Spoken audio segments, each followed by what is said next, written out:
Esther, Kabanata 2. Lumipas ang mga araw at napawi ang galit ni Haring Xerxes. Subalit, patuloy pa rin itong naaalaala si Vashti, ang ginawa nito at ang utos na nilagdaan niya laban dito, kaya't iminungkahi ng kanyang mga lingkod. Bakit di kayo magpahanap ng magaganda at kabataang dalaga kamahalan? Pumili kayo ng mga tauhan sa bawat lalawigan para humanap ng magagandang dalaga sa kanilang lugar at dalhin sa inyong harem sa lungsod ng Susa. Ipagkatiwala ninyo sila kay Hegai, ang yunukong namamahala sa harem ng hari, at bigyan ninyo sila ng mga pampagandang kailangan nila. Ang maibigan ng hari ang siyang ipapalit kay Vashti. Nagustuhan ng hari ang mungkahing ito at ganoon nga ang kanyang ginawa. Noon ay may isang Hudyo na nakatira sa Susa. Siya'y si Mordecai na mula sa lipi ni Benjamin. Siya'y anak ni Jair at apo ni Simei na anak naman ni Kis. Isa siya sa mga nabihag ni Haring Nebuchadnezzar at dinala sa Babylonia mula sa Jerusalem kasama ni Haring Jeconias ng Huda. Si Mordecai ay may isang napakaganda at kabigha-bighaning pinsang dalaga na ulilang lubos at siya na ang nagpalaki. Ang pangalan niya'y Esther, Hadasa naman sa Hebreo. Nang mamatay ang mga magulang ni Esther, inampun na siya ni Mordecai at itinuring na parang tunay na anak. Bilang tugon sa utos ng hari tungkol sa paghahanap ng magagandang dalaga sa buong kaharian, napasama siya sa maraming dalagang tinipon sa palasyo sa pamamahala ni Hegai na tagapangasiwa sa harem. Nakagaanan siya ng loob ni Hegai, kaya binigyan agad siya ng pagkain at mga pampaganda. Bukod dito, ipinili pa siya ng pinakamainam na tirahan sa harem at binigyan ng 7 katulong na babae. Gayunpaman, hindi sinabi ni Esther kung saang lahi o sambahayan siya nagmula dahil iyon ang bilin sa kanya ni Mordecai.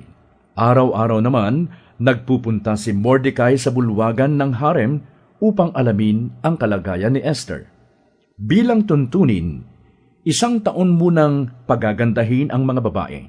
6 na buwan silang pinapahiran ng langis at mira, at 6 na buwan ding nilalagyan ng pabango at iba pang pampaganda. Pagkatapos, isa-isa silang inihaharap sa hari. Bago humarap sa hari, ibinibigay sa kanila ang lahat ng maibigan nilang dalhin sa pagharap sa hari.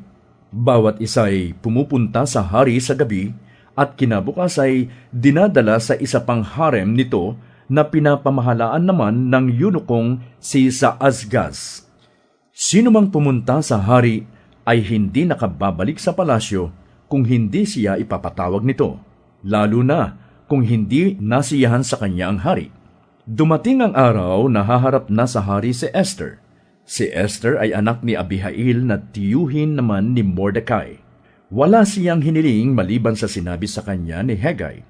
Nabighani ang lahat ng nakakita sa kanya.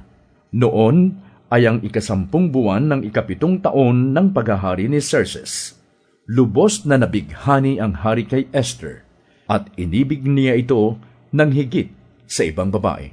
Kaya kinoronahan siya nito at ginawang reyna kapalit ni Vashti. Nagdaos ng isang malaking handaan ang hari upang parangalan si Esther, at inanyayahan niya ang lahat ng kanyang mga pinuno at mga kaibigan. Kaugnay nito, nagpahayag pa siya ng pista opisyal sa buong kaharian at namahagi ng maraming regalo. Samantala, si Mordecai naman ay naitalaga sa isang mataas na katungkulan sa pamahalaan. Hanggang sa panahong iyon, hindi pa rin ipinapaalam ni Esther ang lahi o bansang pinagmulan niya. Tulad ng bilin ni Mordecai, sinusunod niya ang mga utos ni Mordecai simula pa ng kanyang pagkabata. Isang araw, habang nasa bulwagan ng palasyo si Mordecai, narinig niyang nag-uusap ang 2 yunukong bantay pinto na sina Bigtan at Teres. Galit sila kay Haring Xerxes at balak nilang patayin ito. Nang marinig ito ni Mordecai, gumawa siya ng paraang makausap si Reyna Esther at sinabi rito ang kanyang narinig.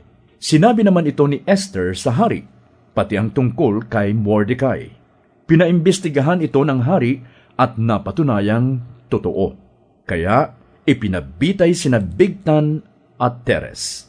Ang pangyayaring ito'y isinulat sa aklat ng kasaysayan ng kaharian.